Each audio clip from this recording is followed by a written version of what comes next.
দেখো চোখ না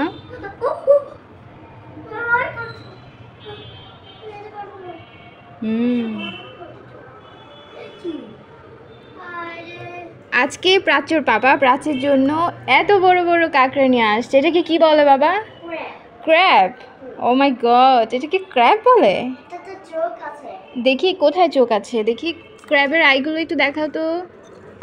ও মা, এটা কত বড় দেখেছো?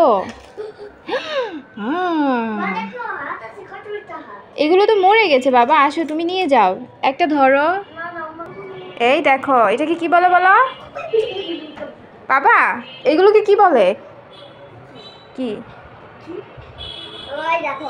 কি এগুলা? এটা কি? মিস্টাস। বাহ, ট্যাংরা। হ্যাঁ, এটা ক্র্যাব, এটা হচ্ছে মিস্টাস। হ্যাঁ, ওর পেটে বেবি আছে। দেখো এগুলো মরে গেছে, এই দেখো এটার পেটে অনেকগুলো বেবি আছে। হ্যাঁ হ্যাঁ, তেল না বাবা, এটা জল। তুমি খাবে এগুলা? খেতে চাচ্ছ? আচ্ছা ঠিক আছে, রান্না করে খাবে। তুমি কি একটা ক্র্যাব নিবে? আচ্ছা ঠিক আছে, এগুলোকে আমি কাটবো, তুমি বসে বসে দেখবে, ঠিক আছে? হ্যাঁ, এই তো কোনটা চোখ? আমার কাজ হচ্ছে এগুলোকে পরিষ্কার করে ঠিকঠাক করে ডিপে রাখা, কিন্তু কথা হচ্ছে এখানে কি কম সম মাছ? এগুলো কখন আমি কাটবো বলেন তো? এতগুলা ফিশ, এতগুলা ক্র্যাব, এগুলো কখন কাটবো?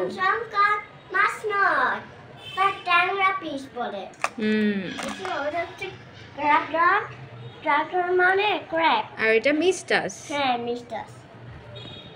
আপনারা কি জানতেন ট্যাংরা মানে হচ্ছে মিস্টাস? আমিও জানতাম না, ওকে পড়াতে পড়াতে তারপরে শিখেছি। এখন আমি এগুলোকে রেখে দেব।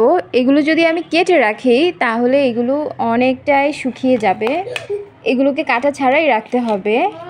আজকে আমি একটা বা দুইটা ভালো করে বোনা করব, বাকিগুলো রেখে দেব। এই বক্সের মধ্যে তো সবগুলো হবে না, বড় দেখে একটা রাখি আর আরেকটা ছোট, এই দুইটাই রাখি। আমার তো ভয়ই লাগছে, যেহেতু সামুদ্রিক জিনিসগুলোতে একটু অ্যালার্জিটা বেশি হয়, আর স্ক্যাবিজ হওয়ার পর থেকে যেহেতু এটা খাওয়া হয়ে নাই, যার কারণে একটু টেনশনেই আছি। দেখি আজকে রান্না করব। এই বড়টা রাখবো, আর এখানে তো সবগুলোই বড় আছে। ওয়াও, এটা একটু ডিফারেন্ট কালার, কি সুন্দর।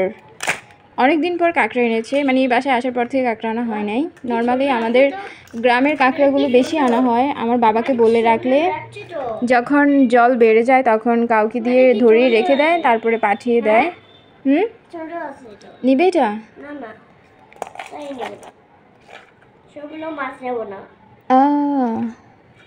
যাক, এখানে বাকি দুইটা রেখে দুইটা আমি হচ্ছে ডিপে রেখে দেব। এই দুইটার জন্য আরেকটা বক্স নিয়ে আসতে হবে। তো চলেন এখন এগুলোকে প্রসেসিং করবো, ট্যাংরা মাছগুলো কাটতে হবে।